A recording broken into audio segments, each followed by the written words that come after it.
Good morning, everyone.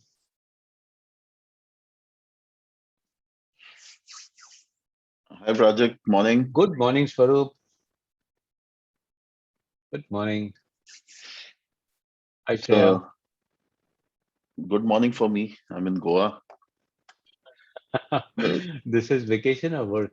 What Vacation, is vacation. It's always work? vacation.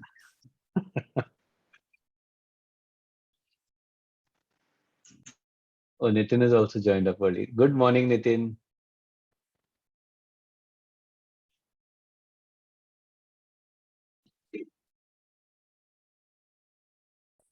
Good morning, Pragji.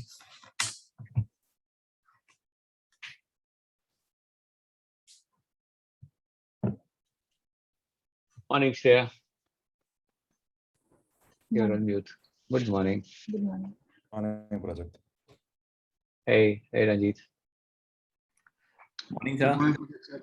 Morning, Shreya. Hi, good morning. Good morning. This is Nitin, me. You in a different look, Project, sir. Yes, that's what I was looking at. I was because the light is not there. I was wondering whether this is Sorry. Yeah, there is a light issue. Yeah, probably. But is I it? was wondering whether you're merging in the background or whether you got a new beard now. I got a new beard. Trying to copy you. Nitin, where did you get it from? What? The beard. The Refer beard? me also. Yeah, I'll it's also a start growing a beard now. But one person who had first time in his life he was growing a beard, he had messaged me saying कि boss beard पे shampoo लगाते हैं कि साबुन? Project this. So refer him to startups, na Beardo and all. वहाँ पे जाओ यार. Swaroop, pleasure to connect with you. Actually, I had got your reference earlier from Bombay. Sunil Naik had given me your reference 1 year back from Oh, JNPT. okay. Yeah, and Okay. then yesterday when I was going through, and then I realized you are the same Swaroop, but we couldn't catch up anytime. But of course, I have a lot of connects into the container space for refer movement, Okay. and then I will connect with you on those lines. Absolutely, absolutely. After the call, let's connect. Yeah. Yeah, I So think it'll be good to for both of you to connect. There will be synergies. So, absolutely. folks, let's maybe let's get started. So, Swaroop and Nitin, thank you very much for accepting our request to speak to this group. What you'll see here is a group of curated startups that are part of the T Hub T Angel program. This is a program where companies that are in early stages, many of them by first-time founders, some of these companies are by quite experienced folks who have got into a new business, but these are companies at early stages who we believe are really high potential. And what this program is attempting to do is to help them think about all the things that they need to do to build a strong foundation for their business. We've gone through about 4 or 5 sessions before this with one-on-one or one-on-one as well as group sessions. And in today's session, what while they've heard a lot of sort of presentations, what I wanted to do today is really give people a perspective from people who are on the ground doing this thing. And the two of you folks, Nitin and Swaroop are two entrepreneurs that I have a tremendous amount of respect for a variety of. I'm not saying this just because they are here, but there is a reason why I chose them. One is, of course, the conviction and the passion that they bring to the domain. Second is the deep understanding of the domain that they bring to play. But most important than everything else, the whole conviction in the model that they're doing, and that the world will be better if I'm able to implement the solution very well. That passion is significantly, a very important component of, in my view, the success of any business. And the reason is simple: if there is conviction in saying that what I'm trying to do is of value, then you will find ways of going around the challenges that you face. If the conviction is not there, it becomes very easy to get inundated by those challenges and to say कि छोड़ो यार ये इसका इतना मतलब नहीं लगता है करके. And I think that's very important. But the other thing that you will realize through in when you're talking to them is the clarity with which they are able to communicate their idea or their business or the things they're doing. The whole art of articulating your story, in my view, is an important learning that or a lesson that any entrepreneur needs to have. You may have the best product, you may have the best business, but if you're not able to communicate to stakeholders, whether I'm not even talking just investors, whether it's corporates, whether it is your potential partners, whether it's potential lenders, or including people whom you are hiring. If you're not able to convincingly or communicate or very effectively tell your story, it's going to be hard to attract any of the stakeholders. And lastly, I think one of the things that you will notice among both of these gentlemen is that they are extremely pleasant people to deal with, and that's a very, very, very important. At least in my in my view, it is something that endears people to each other. So with that, I'm going to end my monologue, and I'm going to hand over to Swaroop to start the proceedings. And the intent is for both of them to share their learnings. Swaroop and Nitin, the title of the session is Lessons from the Trenches. It is about people who've been on the ground, been there, done that. And I think it'll be important for people to understand कि जो planning होती है और वो reality होती है वो काफी अलग होती है. And yet there is a need for the planning to be done, despite knowing that none of those plans will work out the way you're getting into. I think therefore your experiences and perspectives on these things would be very important. Swaroop, over to you. I am not going to introduce either Nitin or you. Both of you would do a much better job than I ever can, and therefore I'll request you to start with your introduction and then with your talk. Thank you. Thanks, Project, for the very, very flattering introduction. Now I have to live up to the whole session after that. But let's start off. So I'm Swaroop. I'm the founder and CEO of Celsius Logistics Solutions. We are a startup in the cold chain space, cold supply chain across India. I have prepared a small presentation for you guys. It's not one of those boring presentations, I'll promise you that. It's just about our journey, what we have done, how we have reached where we are, the challenges that we faced. Keeping that in mind, let's start off. Before I introduce my team and my whole journey, I'll tell you what Celsius is into. Celsius is into the whole cold supply chain. What this covers is any perishable product which is transported or stored in India. Right now, we are only in the domestic surface transport category, but anything to do with your vaccines, vegetables, fruits, hydroponics, agroponics, pharmaceuticals, we are there. We have been working very closely with vaccine distribution right from the point when it started. But that was just one part of the offering that we had, what we wanted to develop. Very early on, with our experience with the team that I have built, we came to know and we realized that the whole cold supply chain in India was lacking. We have seen this kind of infrastructure, this kind of facilities in other countries where the whole supply chain is much more developed, much more responsible, much more technologically advanced. But in India, what we saw is it's a big market. As of right now, the Indian market is about 18 billion US dollars. It grows at a growth rate of almost 20% CAGR, thereby doubling almost 3 to 4 years. So the potential in this market is huge, especially for a country like India, which is an agriculture-centric community. Now, we are on our way to becoming a pharmaceutical hub, one of the capitals of the world where manufacturing of pharmaceutical items is going to be one of our biggest exports, as well as what we make for India itself. And that you can see by the amount of vaccines we have been producing. We created a team of professionals right in the beginning. We were just a small team of 5 people. 3 of us were co-founders, and we onboarded 2 more people from the industry who were quite experienced, and we started developing a product for the whole cold chain market. We started mapping out the complete supply chain right from your farm to the fork model. And this is not just for fruits and vegetables. We started diving deep into the problems faced by the pharmaceutical companies, the dairy industry, any sector that was facing challenges with the cold chain. Now, this was being done right before the pandemic hit. So this is, I'm talking about January, February 2020, when we didn't really know what the world was going into. We had started on the idea with the thought that we would create a network, a just dial kind of a solution where people could get information about the cold chain, which was very scarce and very difficult to get. Then the pandemic hit, and we were stuck at home. We started talking to each other, my co-founders and me. We were constantly on Zoom calls, trying to figure out what do we do. This was a very big setback for us because right in the middle of the pandemic, when we had to launch our product, when we had to design our product, we were stuck. But when the pandemic hit, we realized that this was an opportunity. The a product that we thought of started pivoting.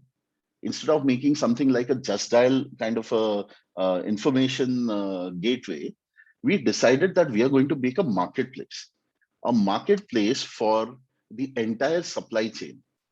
Then the thought came that only a marketplace in this cold supply chain doesn't work, because the shippers, the manufacturers, they want an entity to be responsible for their product.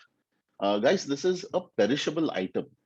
Any problems in the journey, any problems with the vehicle means that the product is going to get spoiled. You cannot transport your ice creams once they are spoiled. Vaccines, if they have to be transported at -20, that means they have to be transported at -20. You really cannot have the machine conking off in the middle of the transport. You would lose all the vaccine, the efficacy goes away. We realized that we had to create a service platform, which is not just a marketplace, but we should have the operational oversight. And that is when we started designing our software. And this is when I have to give it off to Zoom and Meet. These two guys helped us a lot. We were always on a call. We were designing the whole software solution with my co-founders while being on the call. We used to spend about 7-8 hours designing, redesigning, launching the application, launching the website, then taking it down, going through it again. Finally, we did come to a SaaS platform, which was an online marketplace where centralized booking was happening, tracking and transparency of the whole journey was happening. We created a platform where the latest IoT devices were being made available to the transporters. We tied up with some IoT manufacturers like GPS sensors, thermal sensors, door opening sensors, stoppage reports, vehicle conditioning reports. We started integrating all this into our marketplace. So we became a hybrid marketplace platform. This is where we pivoted. Instead of just being a normal marketplace and having a separate software to track all this, we bought all this together and we created a marketplace where not only could you book it, you could track it. The transporters could ask us for help. We opened a 24/7 dedicated helpline for them. We had the transporters understand the software. We had them upgrade themselves with the latest technology which is available. Now, this technology was mostly available to bigger entities like DHL, TCI, Gati, but the smaller transporters, especially in tier 2, tier 3 cities, did not have access to all this. And that is when we started going out and meeting transporters. Now, this is in the middle of a lockdown. Because we were part of the cold supply chain, we had special permissions to go out. We had our passes, e-passes and everything. We started going and meeting transporters, understanding what the problems they were facing, making them understand what we offer. We started giving them the knowledge about the latest solutions, the knowledge about a pan-India market instead of a very constricted route market. From those of you who are from the logistics industry, you would hear a lot of transporters saying, "Saab, hamari gaadi Delhi, Mumbai chalti hai." That means that's their corridor. They are comfortable with it. But this restricts the amount of money they can earn because their vehicle ends up having waiting for loading, less kilometers traveled loaded. They have to come back to point A faster so that they can take the next load. So sometimes they travel empty. We realized that if we expose these transporters, the smaller ones, to a national market, that is when they will be able to earn more. Keeping that in mind, we started something called a Vahan Vikas Yojana. Now, again, this was a pivot from our marketplace model. The marketplace model was already up and running, but the realization that the transporters needed more support. It was not just about giving them inquiries. They were scared about the inquiries. If I send a Chennai transporter to Chandigarh, he is always going to be worried that how do I get a load back? How do I converse with the local people? The language doesn't match. If my vehicle gets stuck, or if the driver has a problem, if the vehicle has a breakdown, in a place like Chandigarh, I cannot do anything. So their outlook was, let me just work in South where I can control all these factors. Let me not go out. We launched Vahan Vikas Yojana. We named it like that just for comfort with the transporters. It's not really a government scheme. It's a Celsius scheme completely. We launched it, we introduced it to them, and we told them that we'll give you a minimum guarantee income every month. If you run your vehicle on our platform, answering the queries that are there on our platform, you do not run it outside the platform. That means you could go from Chennai to Chandigarh to Kolkata to Assam to Coimbatore and back to Chennai. Maybe for a month you won't see your vehicle. But any problem that you face during the journey, any problem your drivers face, any problem that your vehicle faces, Celsius will have a backup team which can help you out. And this has happened. We have had accidents where our people have visited. We were fortunate enough to raise some funds early on, and because of that, we could grow our team greatly. We had teams. We had our own people situated in 8 strategic locations across India. We have had operations running in close to 96 cities now that we have live operations going on. The main reason that we were able to capture a much larger audience is because we realized the primary mode of transportation in India today has been roadways. India has the second largest roadway in the world, and perishables, almost all the perishable items are going through road. So this became our primary target. While we have got primary, secondary, last mile, cold storage, we started off with one focused area. The focused area was primary transportation.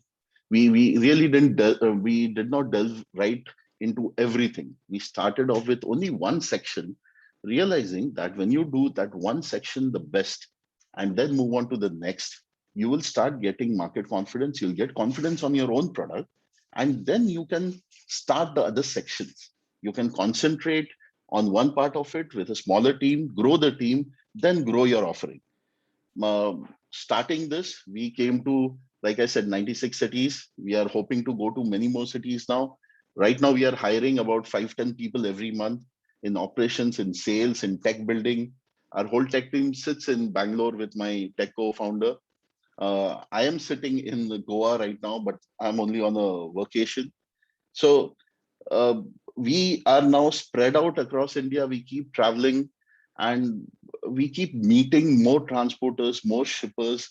We keep meeting them with the hope that they can introduce something else to us, which we will need to integrate into our software. The learning never stops. We really don't come to a point where we say, okay, the software is perfect now. It's a ever growing thing. We are working on a warehouse management system now with the hopes that we will be able to tie the end-to-end solution. What we are working on as our foremost idea is the user experience, the client, the shippers who come to us, their experience when they are involved with us, the ease that they can work with us, the information that they can get. We concentrate on that. Our solution has been built around a specific problem of cold supply chain with the expertise that we have in the cold supply chain. And because of that, we did get early traction. But early traction only converts to a result, a successful result, when you're able to grow it. And the only way you grow it is when your product is adopted by the market on a very deep level. Prajakth once told me a very good thing, which I keep repeating in wherever I speak. Now, because Prajakth is there, I have to give him some credit for it. That you can either be a inch deep and a mile wide, or you can be a mile deep and an inch wide. So we honestly are working on being a mile wide and a few inches, a mile deep and a few inches wider. And that's the kind of principle we base the whole company on.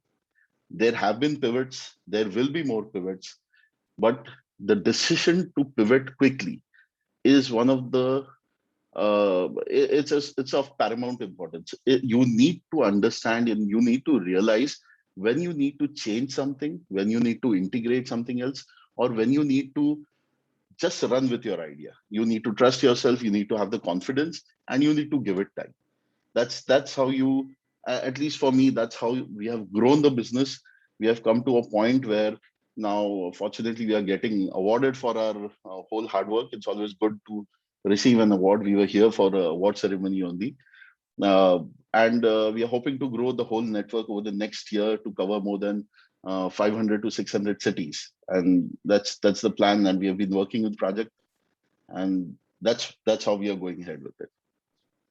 So over to you, Project. I'm pretty much done with my Fantastic, monologue. fantastic. Very, very, very structured, very nicely explained. Swaroop, a couple of questions. Yeah. And this is, I've seen the struggles and the journeys of many of the people on this platform that you see now. A lot of times when you're going through this entire thing, you must be feeling that very frustrating. Ye nahi ho raha hai, wo nahi ho raha hai, this is not going right. How did you overcome that? What were some of your learnings from some of the worst times that you faced as an entrepreneur? And also after that, I want you to explain to the people about your experiences in raising capital. Swaroop has just closed a substantial round from a bunch of investors, and I'd like you to share your experiences about that as well. Absolutely. Project, very early on when we started giving out our software solutions to the shippers, there was a lot of feedback that we were receiving, and we could not get them to adopt to the software fast enough for us to grow. Now, especially with the transporters, this was a big hurdle for us. While the shippers, we could easily get on a Zoom call or a Meet call and explain the whole software system to them. We could not do that with the transporters. Everyone was stuck at home. We couldn't go meet the transporters. So the transporters were not adapting our systems. They were not understanding how to have the offering. We could not just invite them over a Zoom call. So initially it was very frustrating when we could not get enough transporters on board. We were literally doing maybe 10, 12 lakhs business a month, not because we did not have inquiries. Even initially we were generating enough inquiries to close about 5 crores business a month, a monthly run rate, but we could not get enough transporters.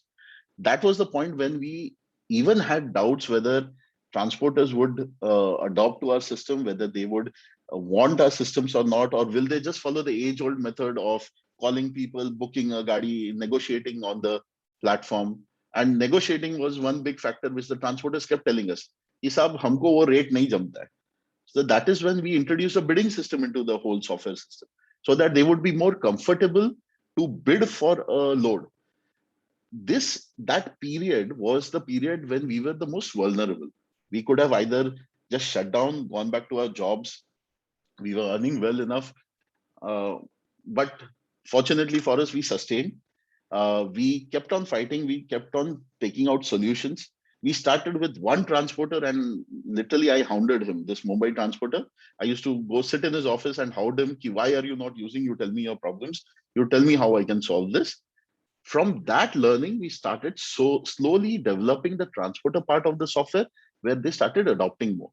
And then it became easier. It easier as in how it happened. It became easier. We trained more people to train other transporters.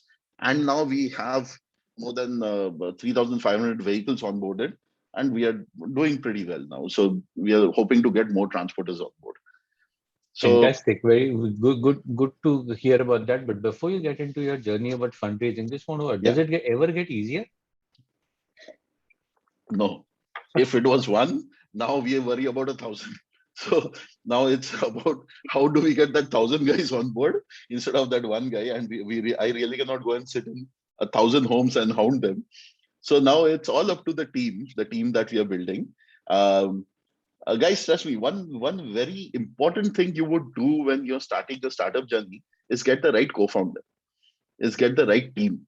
The core team that you build has to be the people you trust with your right arm. You have to hand over to them.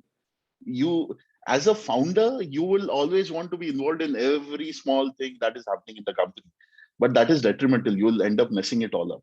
You need to have co-founders who you trust and who you say, boss, you handle this. Please don't tell me about it. Get this done and back off from it.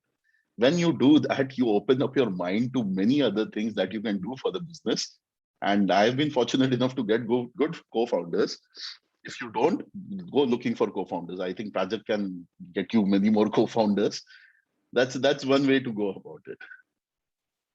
Great. Good learnings. Thank you. Your experiences from the fundraising journey. Yeah. So initially, like all startup stories, I will say that our initial fundraise was very difficult. We sent emailers to almost every VC out there, including Sequoia and Elevation and God alone. I must have sent out 1,000 emails, and I got 1,000 rejections. So it was not a rejection. Obviously, they have their own style. Oh, sorry, your startup is not suiting our portfolio, or your startup is not yet ready for the kind of funding we want to do. Please come back to us in a few months. And it was very dejecting. Trust me, that was a point when we were not even sure whether this startup would catch on in the VC market, or will we need to go for loans or do something.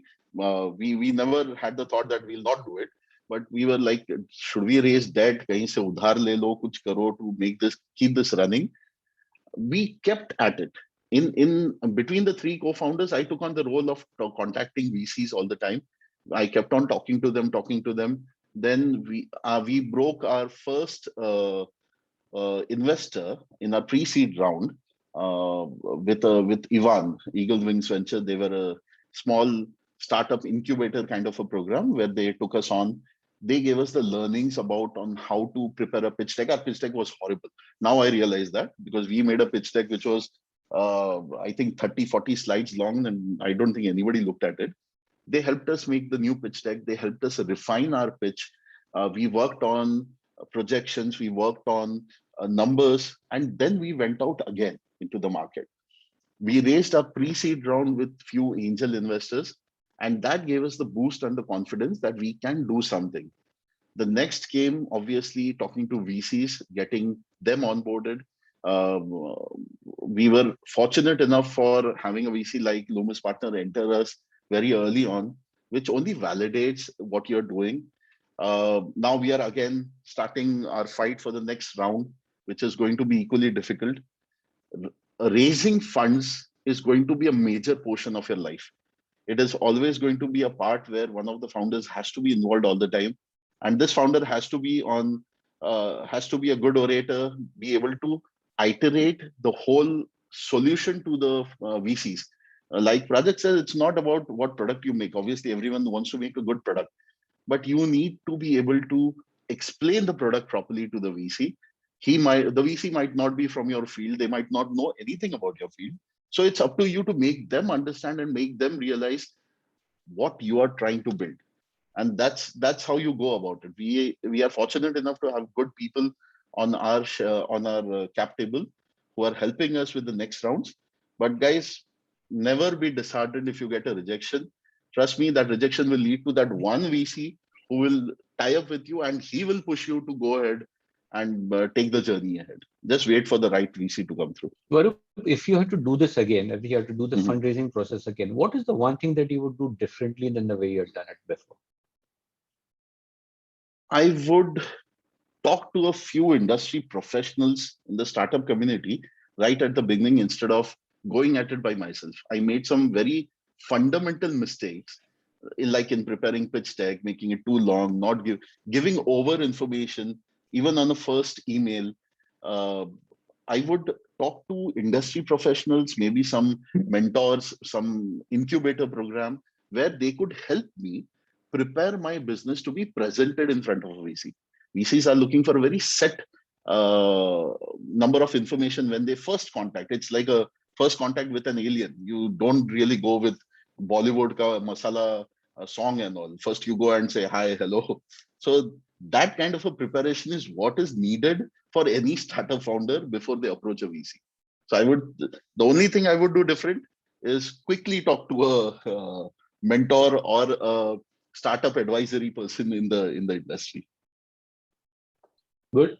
Thank you very much, and great learnings. And absolutely dot on time. We are at 10 o'clock, which is the time that I had suggested we'll bring in Nitin on for his study. But Swarup, thank you very much. I know Thanks, you're Pramod. in Goa and you will have much more exciting things to do. Feel free to stay back, but otherwise, thank you for No, your no, time. I'm staying back. I want to listen to Nitin, so I'm here. Thanks a Fantastic. lot. Thank you. Nitin, all over to you. Hey, thank you so much, sir. Thanks, Swarup. It's wonderful, and I really know what you're talking about. And I've been in the same market for 4 years, guys. I'm just one of you. It is not that we are talking to you and telling you we have done something great. No, we are learning, we are struggling, but trying to find our path. Going forward, I would quickly share some couple of slides, not more than 4 or 5, which will give you complete insight, wherein what we as a startup should be little careful about, and how we should look at the whole strategy. I'll give you a certain brief that what I am basically and what is our company and product, and then what we should look at as a startup. Can everybody see my screen, please? Yes, we Yeah, can, Nitin, Nitin. we can see. Yeah, perfect. Great. So first, the first thing, of course, thanks to Project Sir for his lot of engagement with me on one-to-one, and our lot of time that we have spent together, where you have to be clear on one idea, because as an entrepreneur, we are okay to do and we are supposed to do 10 things, but out of that 10 things, you have to pick up one idea. So out of that 10, focus on one idea, which is your 90%, and the rest of your 9 ideas can have 10% focus. And let's be very clear, who in your team would focus on that big idea? So when we started, our company name is basically called My Trucks E-commerce Private Limited. So we started in with a brand name called My Trucks. But subsequently, we realized that name, when you say a nameplate, is very, very important, because and again, when we talk about My Trucks, everybody was talking about trucks, and then we were compared with other giants who are already established, like Rivigo and Blackbuck, if you know. And we were being compared with them, but we said we don't want to do it there, because if we get into that comparison statement, we are really wasting our time in convincing market, convincing VCs, everybody, that what are we trying to do. So here the name correction. So we decided, we discussed, and then I came out with a name called Conmu, which is a container movement, and we want to be big in container logistics. We do not want to do everything. We want to have a niche market. Today, the industry, the logistics industry, is almost $215 billion in India. But the focus for India market, what we are talking, is only around $8 billion. So we need to be very, very clear that what market size is available and what is your potential market where you want to be. So what we decided is we want to become champion in container logistics in India and then slowly scale globally. The beauty of container logistics we identified is the 20 feet and 40 feet, what is in India, where we go to across 600 ports across the world. It is called 20 feet, 40 feet. Means our product is globally scalable. What we want to do is create a marketplace for only container logistics. And we want to become an online platform which is interconnecting port, customer, shipper, consignee, freight forwarder, custom broker, and a fleet operator to simplify and optimize movement and management of containers. So what you want to do, what you want to achieve, and what is your partner, everything has to be absolutely clear. This is a brief about me. This is me. I'm 20 years into industry, working in shipping and container logistics and technology, working in India as well as Europe, working with large giant corporates like DHL and many. Coming with the industry experience, I was head for businesses. I started my journey with Conmu in May 2017. We decided to build up a logistics SaaS and marketplace platform. We were completely bootstrapped. March 2020, after 3 years, we decided to rework on existing GTM go-to-market strategy. Reason, because 3 years what we worked, we realized that we have worked absolutely hard, but what is stopping us? So we had a complete 360-degree relook at the product, everything. And by that time, let me tell you, we had already invested and vested a lot of money, but no problem. That's a that's our education cost, we consider it. So we decided to go back, and then we hit back into the market. Today, we are a team of 24 people, and our 100% tech is developed in-house. So we are a tech transport solution company, where tech is our DNA and our heart. We raised our first round of $500,000 in March 2021, which is just 5-6 months back. And now another 6 months, we are aiming to raise another $5 million. What we planned and what is the reality. So this is a reality check which I want to give you. When we planned, it was like, we have a great idea, 2017, 18, 19, 20, and 2021. I thought we will be the everywhere, but trust me, it didn't happen. Nothing happens like that. We always feel that we are smart, but no, there are more smarter people, more better and more hardworking people around you. Ensure that you're only persistent. So if I look at from what is the reality, we started in 2017 as a big idea. We worked very hard. We went to customer to acquire a customer, but understood customer wants something else. Customer wants something different, and they only want what you don't have. And again, you have to work around building that. Prove how you're different, why they should only give you, because there are already 100 startups along with you who are doing and working around the same idea. How you are so different than them. One, it could be from an idea perspective, it could be UI UX perspective, it could be offering perspective, it could be anything, technology, relationship, anything. And then we built a complete whatever that learning that we did 3 years. I think that helped us. That failure of 3 years continuously helped us to build a great, rebuild the company and a strategy in early 2020. And 2021, we started relaunch and we started testing, and of course, hand-holding from Loomis Partners and everybody, other great supporters of us helped us to come up, and they believed in us. And now we have started going India. We have started already doing overseas. We have our one product launch out of India, which is in Asian country, which is one of the largest shipping line in the world. Okay, then so we have already number 1 and number 2 working with us, and then we plan to grow that way. And in first March 2021, which is almost 4 years, we got our first angel round, which is only $500,000. And from here, now we intend to raise big capital. So I would say fail fast and recover fast. Be persistent and be patient. Don't lose your patience. In the whole process, when we were building the freight discovery and freight management as a platform, I could realize a few things which I want to share with you. First, one focus. Just like you or any entrepreneur, I had 10 ideas. I was working on 10 ideas. And then I said, no, I need to know what is that one idea I want to work on. So one focus, and that has really helped us. We want to become a container marketplace.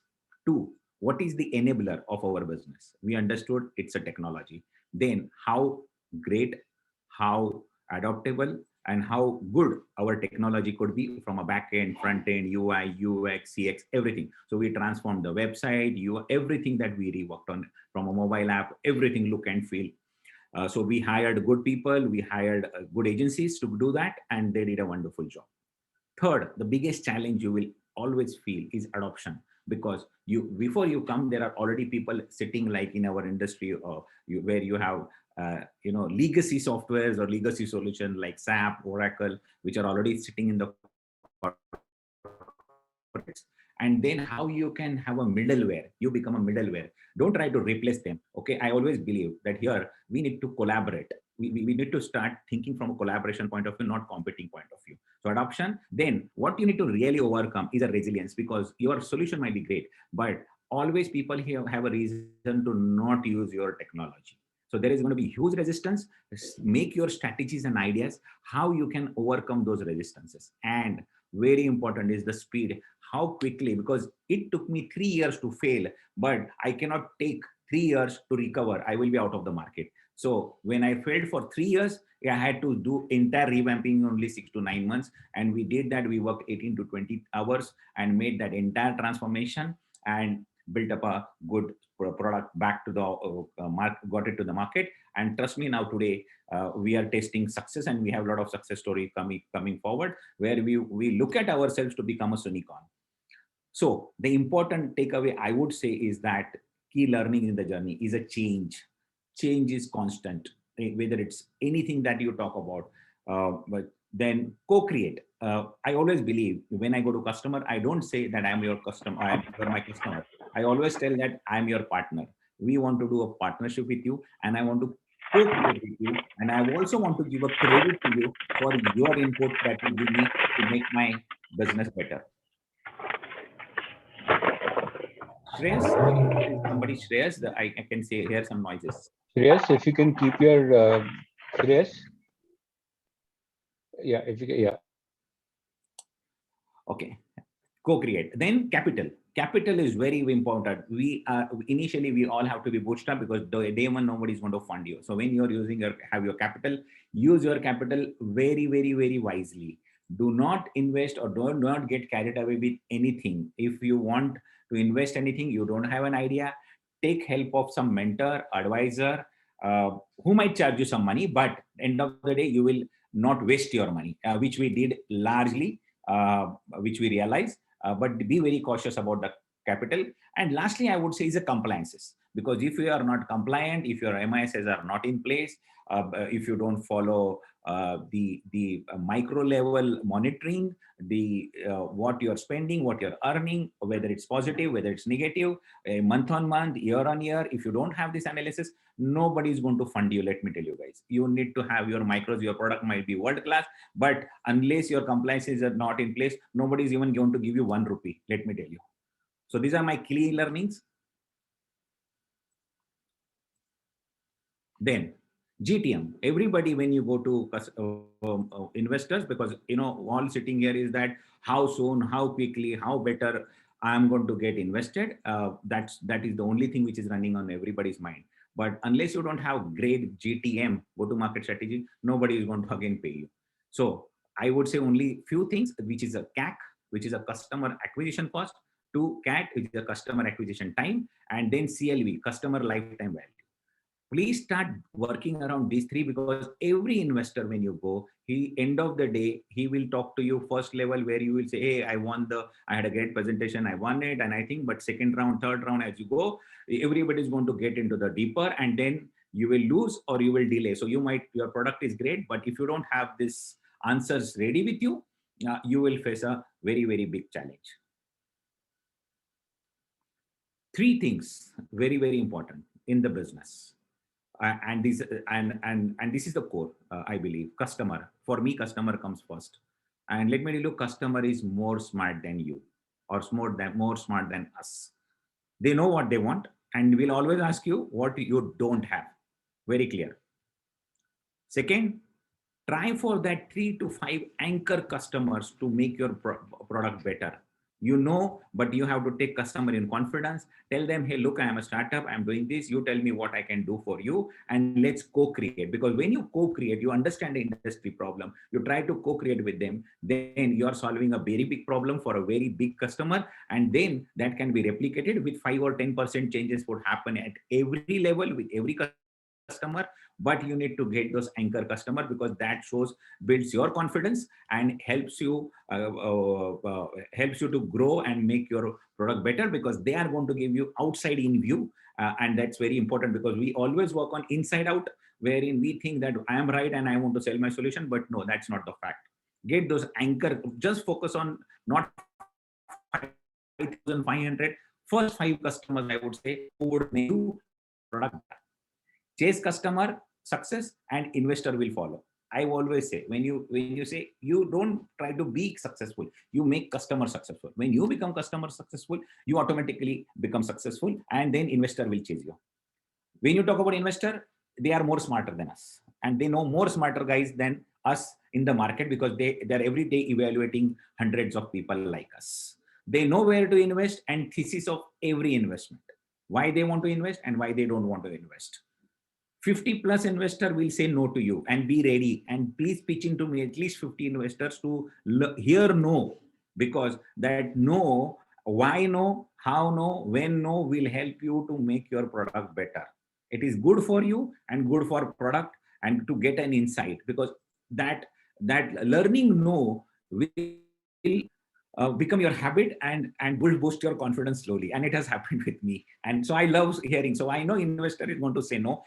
So we always think that, hey, what's wrong with my product? Nothing is wrong. The thesis of their investment, the way they look at it, what they expect from you is little different than what we want to sell them. And nothing. So keep pitching, learn, improve, overcome fear to fail. Very important. We all fear, अरे मेरा ठीक नहीं जाएगा, या नहीं हुआ तो क्या होगा. Don't worry. Nobody is perfect, and even you investors, even customers, everybody know that. So just overcome your fear to failure. Last is the team members. Hire more smart people than us.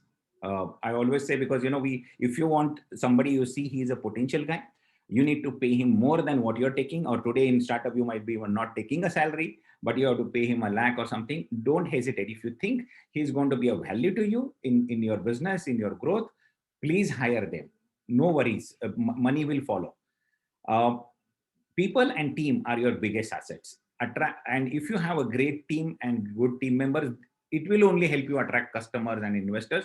Otherwise, it will not happen, because every investor is going to ask you the team. Customers going to ask you who is your team. Make me meet your team members and everything. So create a good team. 5 to 10 team members who believe in your idea and vision. Please build your own group of people who trust you, and ensure that their vision and your vision is aligned. Because when you have to run, looking only in front, don't look inside. When you look at side, what he's doing, what I am doing and everything, then it will slow down your speed. Be focused, be straight, you will reach faster. Trust and responsibility make leaders. They will love it. Don't, as a CEO, biggest problem I have seen with lot of people, with my experiences, that every CEO thinks only I know everything. No, whether it's coming from making a logo to UI to company name to anything and everything, they feel I am the most smartest guy on the planet. No, please think that I'm stupid. Take advices from everybody. Do whatever you want to do, agreed, but always don't go with your own single opinion, and you will fail miserably. Take people, because again, I'll tell you, I have seen companies, I have seen people, and including myself, making right from a logo to company name and structuring. This is a process, but once you know that what I don't want to do, so it's more easy to grow, and it's very easy to know that what I want to do. So please get clear what I don't want to do first. So this is what I feel personally. So customer, investor, and team members. These are the three pillars of your business. And then lastly, plan can fail, planning will not. Make plans, keep on making plans. Plan can fail, but ensure that you are planning, you are structured, you are compliant, you know every rupee that is spent in the organization, why it is spent, because every money has a cost. Because tomorrow when somebody is going to also give you money, you have to become answerable for that money. So put that habit in your DNA, or you wherein you become responsible for every money that you spend. Yeah. So, and overall, what we are looking at as a company is that how I am able to cross sell, upsell, become a global business model by helping all the stakeholders into the ecosystem, and how we collaborate and co-create an ecosystem. Don't think as a company, try to create. And here I have only learned one thing. There are two things. One is you need to educate your customers, or you need to entertain your customers, because education and entertaining are the only two things which are working in the world today, and they're doing great. And I think we have to look at how we adopt these two things into our business is a very, very key. Yeah, that's it. Thank you so much. Nitin, extremely well done. Thank you very much. Very clearly, crisply explained. Great learnings from your journey, Nitin, obviously. Couple of things I want to ask before I open the room for questions from both you guys. When you're talking to enterprise customers, and by design, both of you are talking to companies that are very large, have you found a resistance from large companies in buying a solution from a startup? And what were your lessons in how you were able to convince large companies to buy from a relatively young company? Saurabh, you want to answer that, or should I? You're on mute, Saurabh. Swarup, you're on mute. Oh, yeah. Sorry. Go ahead, Nitin. I'll Okay. answer it after you. Sure, great. So when I started in 2017, my first customer in 2018, when my product was at an MVP level, my biggest customer was Tata Sky Limited. I went to Tata Sky Limited. I told them, and there were already 2 established startups sitting there. Okay, and then there was an established company like SAP. Now, when I came back, I could understand that how I compete with the 2 startups, which are very, very established. And then I have one company called SAP, which is a legacy software. What I do create here, and what is going to be the key here. One is going to be commercial. It is going to be the competence. It is going to be the solutions that way, or my conviction to convince the customer to become my first customer. I went with that conviction, and I told them very upfrontly, this is what my startup is. This is what I'm building. I showed them my entire journey and what I'm trying to chase. I showed them the costing. Trust me, they did not negotiate anything. And within 1 month, I signed up with Tata Sky Limited. And they only decided to work with me because I was very transparent. I was very honest. And they thought that I'm hand-holding with me. Nobody has done it. And whatever the integration, when we talk about, I created an API, which I gave them. And I said, your data will travel from SAP to me.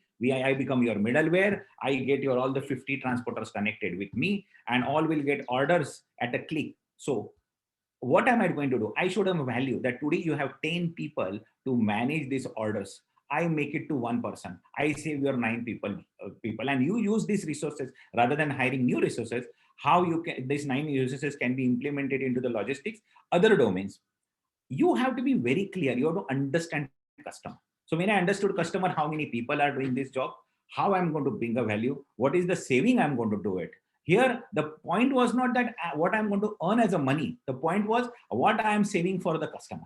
And that made a very big difference. And I could onboard customer like Tata Sky when I had no customer, no business, no product. And product wasn't working. And we jointly, me and Tata Sky co-created that product. And Tata Sky is my customer, paying me handsomely last 4 years. And I'm design now. I become that SAP integrated champion, and so selling this solution to other large customers. So be honest, win that faith, and show not what a price point you have. Show a value to a customer. That's my only take.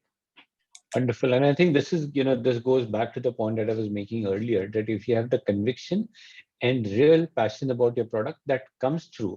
And at the end of the day, people buy the relationships. People want to establish relationships. And, a lot of times, one of the learnings that I just want to interject on this point, but one of the things that I've seen, a lot of startups believe that saying that I am cheaper than somebody else is a stronger value proposition. It is not so. For a 5,000 crore company, if you're 10 lakh rupees cheaper, it doesn't make a difference at all. It's a rounding of error as far as they're concerned. But if you're able to, if they believe that this is a strong product and that you will be a much more lively partner for them to be with, they're likely to have a good conversation along with you. So great learnings. Nitin, I'll come back with one more follow-up question on this. But Swarup, your experiences on getting customers, like some Amul and some of these bigger guys, how were you? Hello. Yeah, Project. So we did have the same kind of problems that he was facing very early on when we started approaching bigger customers in the market. But our problem was a little different. While Nitin had some other competitors, similar platforms, we were a new thing. We were a new innovation. For the first time in India, we came. It was a marketplace for the cold chain was launched first time in India. When we approach these bigger customers, bigger organizations, they had some blowback to us that you don't own vehicles, you don't have any assets of your own. How will you manage this? We realized quickly that the only way we start working with them is gaining their confidence. And the confidence can only be gained when we start engaging with them. We literally convince the customer, you do 2 trips a month with us. We are not asking for too much business from you. We went to 50 such customers and we started talking to them. Give us 2 trips of any route you want. Wherever you are having trouble, give us a troublesome route. We really don't care. We'll do it for you. But give us 2 trips. See how you interact with us. See how our software system interacts with you. See the ease that we have made this whole process to be. And like Nitin said, so our metrics were, for each trip, a client had to make close to 25 calls till the trip ended, be it to the transporter, be it to the driver, be it to any other party involved. When they started using our system, they quickly realized that they finished the whole trip in 3 calls. And 2 out of the 3 calls were because they wanted to understand some part of our software system. So they called our helpline for that. Everything else got automated. Every feedback, every data report, everything got to them automatically without them asking for it.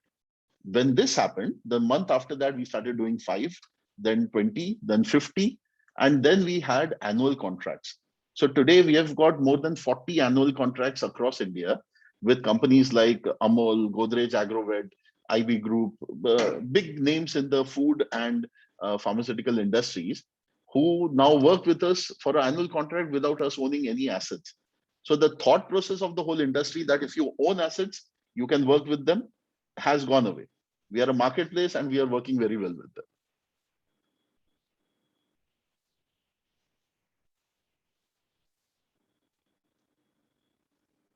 Over to you, Project.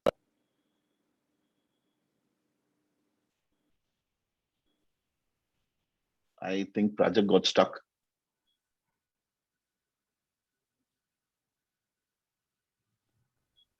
Sorry, my net is giving a bit of a problem, so I've got my video off. I could hear till some point when you said you've now got 40 annual contracts. Yeah. And this, this comes to the point saying, what Nitin had made as well. Focus on getting customers. Investors will after that chase you, because a lot of times investors, especially in newer categories, their thing is potential to dikhta hai, but pata nahi market mein kya hoga.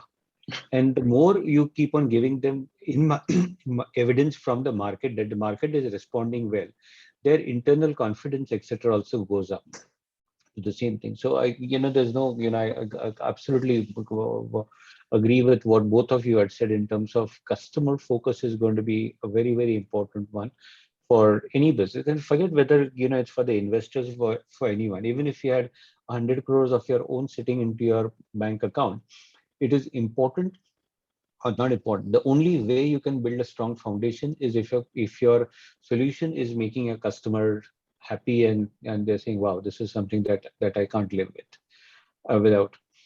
Folks, I'm opening up the floor for question answers. It'll be nice if we can all have our videos on as well. So here I have a point, Mr. Project Sir. So basically here, what I want to tell people is that, can your customer be your angel investor? Start thinking that way. I always believe that before I go to investor, because my equity is the only thing that I have to sell. I have nothing else to sell. Why I can be little cautious when I'm sharing a equity, when I'm making somebody partner, because customer is the best way to become a partner, because he will pay you. Once he starts paying you, your enterprise value goes up. If you are able to retain that value year on year, your confidence builds, and you don't have to sell your products more. You can sell your customer success story and get more customers on board. Start doing that. So look at customer as your angel investor. They come for you free and they pay you without any equity. I always firmly believe that. Absolutely. And in fact, if you some of you who may have read my book on starting up and fundraising, and that book is about how to raise money from investors. But I always tell people that the cheapest form of capital is what you get from your customers. There is no, there's nothing more magical than customers paying you for your business. And one more point I want to make here. All we get carried away because every customer will ask you for a free pilot. Don't agree immediately on the first go. Decide what is the price, because I have done that, and today I charge anywhere between 5 lakh to 25 lakhs for a pilot. Let me tell you guys, and people pay us because they find a value. The moment you say that you're free, uh, I don't know whether they like it or they don't like it, but put a price point. Uh, Tomorrow you want to make it free, make it free. Customer gets a clear-cut value that this is what value you have done free for them, and this he has to give you back. If you come and tell my product value is zero today, they will never value you. So put a price point for your pilots. It will be good for you because then you can ask for that value as you go forward in the relationship. Good point. Very good point. Thank you. Folks, floor is open for questions. Hi, Swaroop. This is Abhishek. I'm the founder of Foreca Stock, and we are building India's largest procurement platform for hospitality industry and solving the supply chain. So almost you are also doing kind of same marketplace model and everything. So one thing which I see the biggest problem in a marketplace model that we also face and been facing, everyone I think faces, is the chicken egg situation, right? So whenever you go to a transporter and you say, yeah, okay, we'll take your 2 trucks every month and you give me X price. And when you go to a buyer or the shipper and you say, yeah, okay, I'll give you X plus 2% of your margin price to you guys, then how does that solve? So because it's a B2B market and it's very price centric, breaking the price barrier is the biggest thing. So how do this go hand in hand and parallel? Because we face this problem when we go to a manufacturer and ask them for supply. They say, okay, boss, agar volume hoga, then we will give you the volume discounts. But if you don't have it, we cannot give. So when we go to a buyer, then that Abhishek, I think we've got the question. Let Swaroop answer now. Abhishek, I understand your pain point. See, that is going to be a problem for every marketplace. Now, I'll tell you, concentrating on costing alone will not give you the result you want. You have to concentrate on the solution. See, when we designed a marketplace, we worked on the problems they faced and we found a solution to it. It was not about costing. It was not about how much we can make it cheaper. Like Project said, it's not always about hum tumko saste mein karke denge. That is not the point. Here, we concentrated on solving 2 problems, one of the shipper, one of the transporter. Now, the marketplace works in a way that the shipper benefits and the transporter benefits. What I would always say is concentrate on the problem. The solution will pivot. Don't get stuck on a solution which you have in your mind. Then you will be fighting with everybody in the market for pricing, then fighting with the shipper for getting a better price, transporter bolega kuch aur, and that process will go on and on like a chicken and an egg. It'll never stop. You come out with a solution which is innovative, which is giving something different. When you offer that, then you have the market, you decide how you want to take it. That's what we did, and hopefully that will help you a little bit in designing your own product ahead. Nitin and Swaroop, I'm conscious of the time. I'd suggested 10:30. That how much more time, if at all, do you people have? More 30 I'm here, Project. 30 minutes good for me. Nitin? Yeah, 30 minutes, 11, I'm okay. Okay, we can Or have something more then than maybe that, another 10-15 minutes maybe. Folks, any other questions?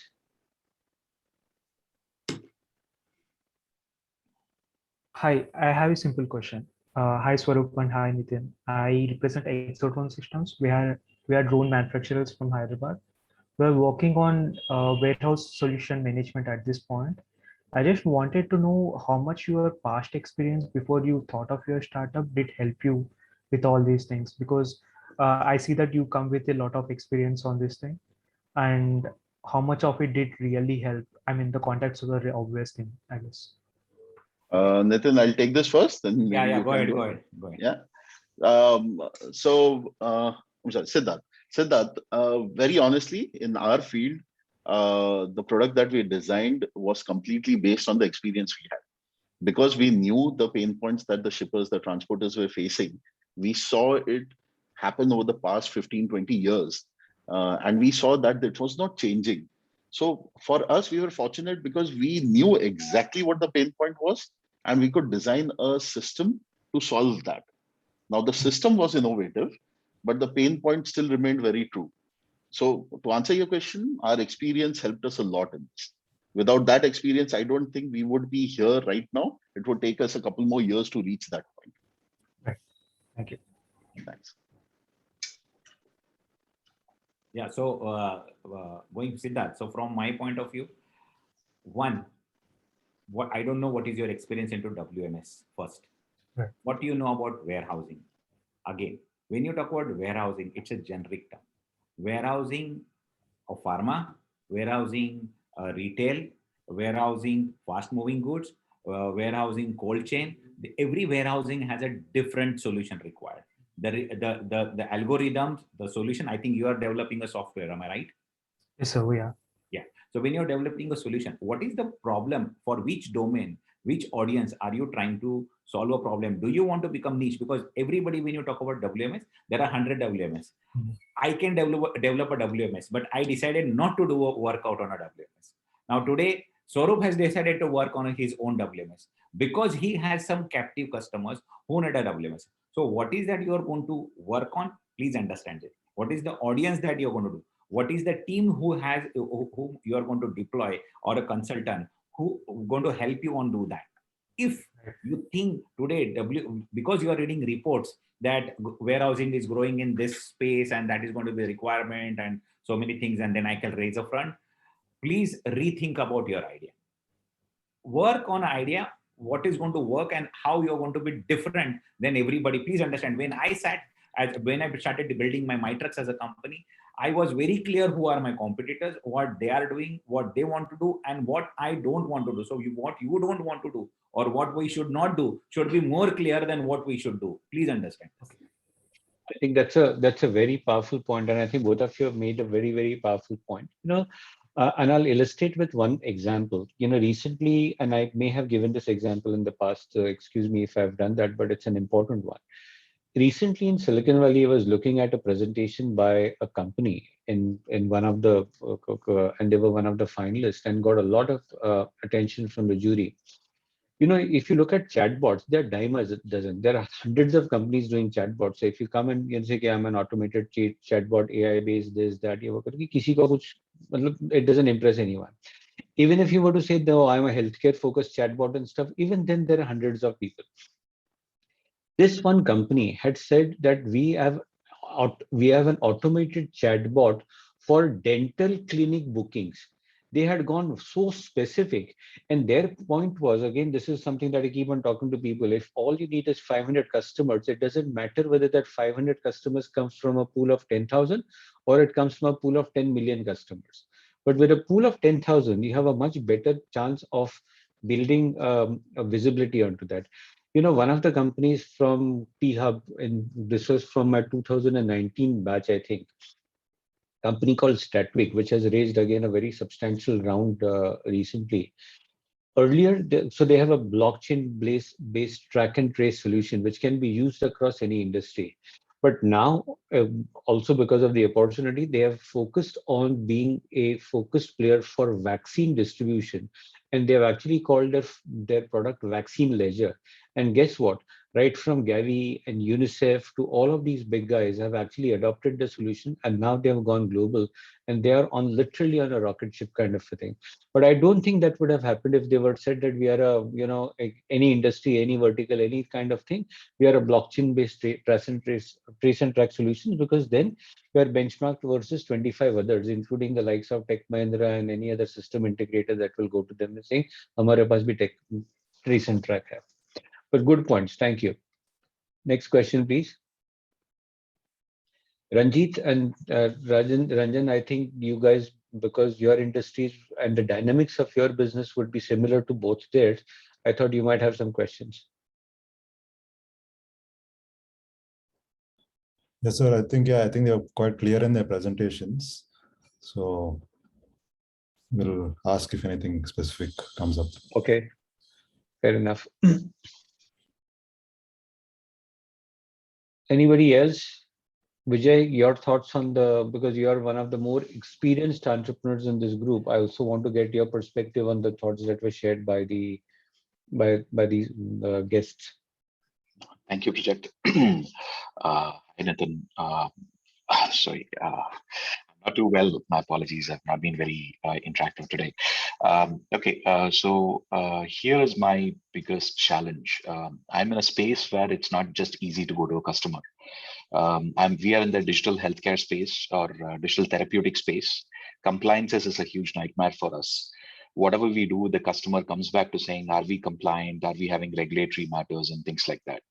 So while we are going to customers and we are able to convince them, we get stuck as and when these kind of regulations starts becoming a challenge.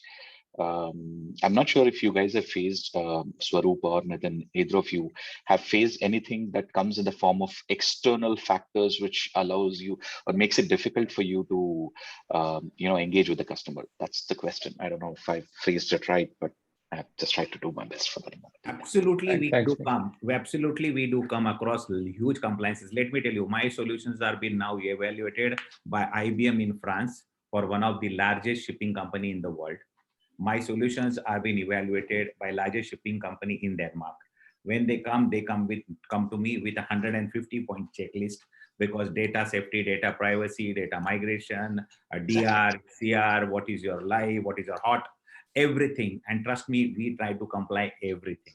And we invest 40 to 50 lakh rupees towards that annually to ensure, because the value of that customer is in billions of dollars. So tomorrow I know if I comply to this requirement at one point in time, they will take me globally to their other offices. So it's a strategic investment that you need to do. You need to hire a right consultant to ensure that who certifies you, who compliance you in those lines and helps you to get that. So if you are doing that investment and if you are very confident of your product to to have that kind of compliance in place, go ahead and invest. And I'm sure that investment will never go waste. I have experienced it, because if example, when I came to Tata has their own, when I was selling my first product, I was made sit in front of 40 IT guys in Bangalore. And I said, hey, you have your own TCS in-house company and why do you need me? But when they evaluated, they said, you go ahead with this guy, go ahead with Conmo, and they have a better product, because for us, his product is always ready. Building something like this will take us 3 years more. We don't want to do that. Okay. So now, and then I had to be compliant for when it comes to, we call it vulnerability or pen testing. We talk about encryption, we talk about security, data, so many things. So we invested all that money. And then we got that order. And today, as we are going into bigger customers, only thing what are happening is my compliance list is getting from there. I had 20 questions. Today I have 120 compliances to do. But if I don't do that, I want to get into that business. But if I do that, they will take me globally. So it's a call that as an entrepreneur you should do. You should evaluate, get right agencies in place, participate, and please get yourself compliant. Because if you think that my investment is going to be right investment or wrong investment, don't think that. Believe in your product. If you don't have a belief in your product, please leave the product. I mean very clearly. Please believe in yourself, believe your product, and get compliant. It will always help you to grow. And I think very, very, very helpful insight. Thank you so much. Project, I just have a follow. Thanks for your detailed response, Nathan. Project, I have a follow-up question Sure. for you. You know our business fairly well. We have been actually being sent from one consultant to another, and nobody has been able to give a clear picture, because the list of regulations we have identified that we need to comply with is about 18 different laws so far. Okay, and no two people are giving the same feedback. Unlike the vulnerability testing or data security compliances that Nitin spoke about, which we are also working towards, that is about 5 of them in our kitty. The IT law, the personal data protection law, DISHA Act, which is for healthcare, and GDPR and HIPAA, which itself is a massive lot. That is zero ambiguity in any of those areas. There are 100 other areas where there's ambiguity, and we are, nobody, including some of the most prominent institutions in any of the Indian ecosystem, is able to guide. How do we kind of solve this problem? It's like I'm in enough groups. I'm asking everyone. Every alternate person is giving a contradictory view on what needs to be done. I think we'll have to find the right person who will be able to give a dispassionate and I won't call it unbiased, but without any personal preferences onto onto this. So, for example, in a lot of cases, folks like system integrators like a TCS or a Tech Mahindra, etc., because they will have to implement the solutions for their clients, will probably be able to give you a good perspective on what they think could be the right approach. I don't have a good answer for that, but I think is we'll need to probably talk to a few people and we'll have to ideate in terms of what could be the right person whose perspective might be useful for you. But Vijay, I'll take that up separately with you. But Thank I you. understand the point. Sure. Okay, Samuel had a question. He's typed it. I don't know, Samuel, why you aren't asking it directly, but let me ask on your behalf. Or do you want to go ahead and ask, Samuel? No, I'm just on the phone, and so I can't really use it as I should. No But worries at all. So Samuel's question. Sorry, go ahead. okay, no, let me go ahead. Let me try to phrase it this way. And so the go to market is basically a series of experiments that you do to kind of figure out where your fit is and so on, right? And this is just a series of tweaks on your product, on the kind of customers that you're going to, the pitch that you're giving to them. There's these things that you can go on infinitely, or there's a point where you say, hey, maybe I should pivot and do something completely different and stop tweaking my product as I go, my approach. Very good question, sir. So, Very good that's question. I'll take that question. Pivot versus product modification. Now, this is a tricky one. There's always going to be it's always going to be a spot where you're always going to be thinking whether making some changes will solve the problem or is the problem unsolvable. For me personally, I would say market adaptability of your solution. How much percentage of your solution is the market adopting to? Whether they are responding well to it. Is it that only 10 or 20% of your solution is being adopted by the market, 80% is getting rejected? Then that kind of a change is massive. For you to change 80% of your offering is pretty much a bad idea. That would be, I would say, that would be a place to pivot completely. But if you have a adaptability of say 60, 70, 80%, then the remaining balance can be done with some product modifications to help connect with with your clients better. That is the place I would go for a product modification and not a complete pivot. Now, pivot can also be small or big. It need not be that you pivot completely out of your idea and go on to something new. It could be a simple pivot where you have modified your idea to suit the market better and your product has to be modified accordingly. The only takeaway from this would be don't be scared to pivot. Don't prolong your suffering too much. Make sure if you want to take a decision, take it right there. Don't keep beating around the bush ki ho jayega, ho jayega, ho jayega, because you're going to lose time, you're going to lose confidence, and your investors are going to lose confidence in you, and I'm sure they'll hound you to death after that. So make sure you either pivot fast or you don't pivot, but make a decision fast. And good point. The Swarup, and one of the not lesson, but something that somebody had said once, which stuck in my mind, is if you have tried some things and not got a certain response, or the outcome has not been what you had expected, trying to do it more and expecting a different response is stupid. Yeah. So you'll need to figure out, boss, your response change karne ke liye, do I need to change my product? Do I need to change my customer? Do I need to change my marketing? Do I need to change my pricing? So pivot doesn't necessarily mean product change karna. It could also mean saying that my customer segment was wrong, my market was wrong, my pricing was wrong, maybe my sales channel was wrong, maybe the person within the company whom I should have gone to was wrong. So don't throw the baby out with the bathwater and say, pivot, matlab, let me go into a different product. It is important for you to go step back and assess what is it because of which the response or the outcome was not what I had expected to be. Absolutely. Here I have a point to make, where when you are doing every customer analysis, major of the time I have seen from a sales point of view, the decision maker, the influencer, and the gatekeeper. People are not able to identify who is the right guy. Okay. And at what different level you need to make relationship. And when we talk about a pivot, is it when you had thought of an idea and when you are executing it, I'm sure you must have envisioned few customers who would consume this product. If that has changed, either customer has changed or a product has changed or the requirement of the market has changed.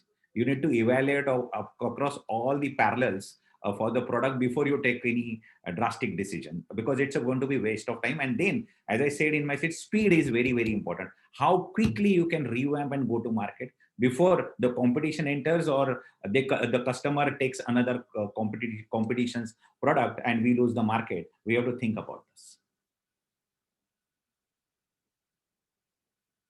Great, thanks. There's, I think, time for maybe one last question before we wrap up, if there is any.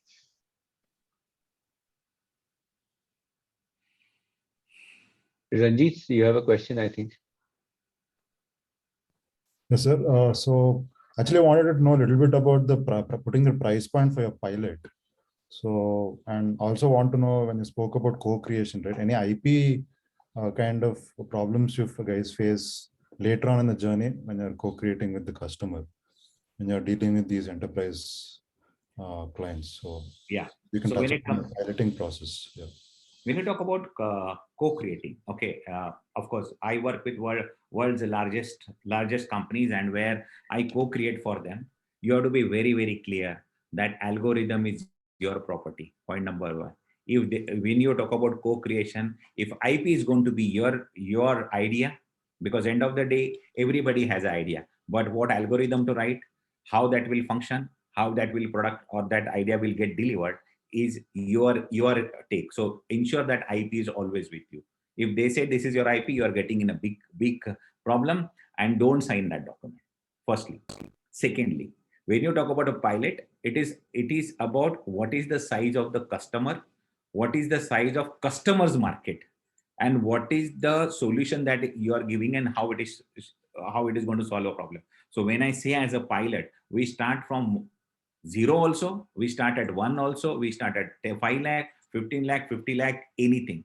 So when you are putting to a price point to them, be very clear that what is that customer potential to pay you, and will they pay you? One. So don't be realistic and reasonable when you are quoting a price. Today you have a choice, and I always believe there is no harm in asking. We have nothing to lose, right? Customer will say maximum no, right? And then you can agree for a 0. But the moment you go and 0, you devaluating your own self. So go and with a value and say them, hey, look, I look at this as a point. What do you think? Discuss. Before you put anything on the paper, try to be conversant with the customer, put your ideas. And I always believe if you are building anything logistics, I only believe there are 3 things. 1, rate. Second is route. Third is relationship. Rate, route, relationship. That's it. Logistics ends there. Then comes is the 4th, how good you know the customer business. Then comes is the 5th, how you can collaborate with the customer to build the business. So this is the journey that you have to look at when you look at as a large customers. Ranjit, here I'll chime in with a very small point regarding the IP. So very early on, when we were talking to the CoWIN platform, the guys who created the CoWIN platform for COVID vaccine distribution, they had sent out a memo to everyone who was involved with the whole supply chain. And one of the points was they wanted to integrate the solution into the CoWIN platform. So the track and trace, the visibility that we bring in, they wanted to bring it to the CoWIN platform. But their memo had one very weird point, that the IP would lie with the government. And at that point, many of us backed off from there. We had a conversation with them that our IP is going to be our proprietary information. And while we can lend it to the government in such a pandemic situation, we really cannot have ownership transfer of it. Maybe even a small part of it, maybe not the whole thing. What they meant was CoWIN as a platform would be an IP for them, but they worded it wrong. So one place of caution, whenever you're working, co-creating, make sure the documentation, the language is correct. Hire a good lawyer, hire somebody, a professional who will speak on your behalf and understand the language. Don't get trapped there. Because once you sign on the dotted line and you're on with it, you'll be stuck with it. Sure. Yeah, I think thank you so much, both of you. I think large clients, I think we are definitely facing such type of clauses coming in. And thank you so much for touching their points. Sure. Thanks, Sanjay. This has been one of the most insightful discussions that even I have had in a long time. And thank you, both of you. I always had a deep amount of respect for you, and this conversation just validates that. Thank you very much for making the time. And folks, this has been very inspirational for me as well. And everybody at the TFT Angel program, thank you for joining into this. And Shreya, thank you for coordinating all of this as well. The recording of this is going to be available. We'll share that with everyone.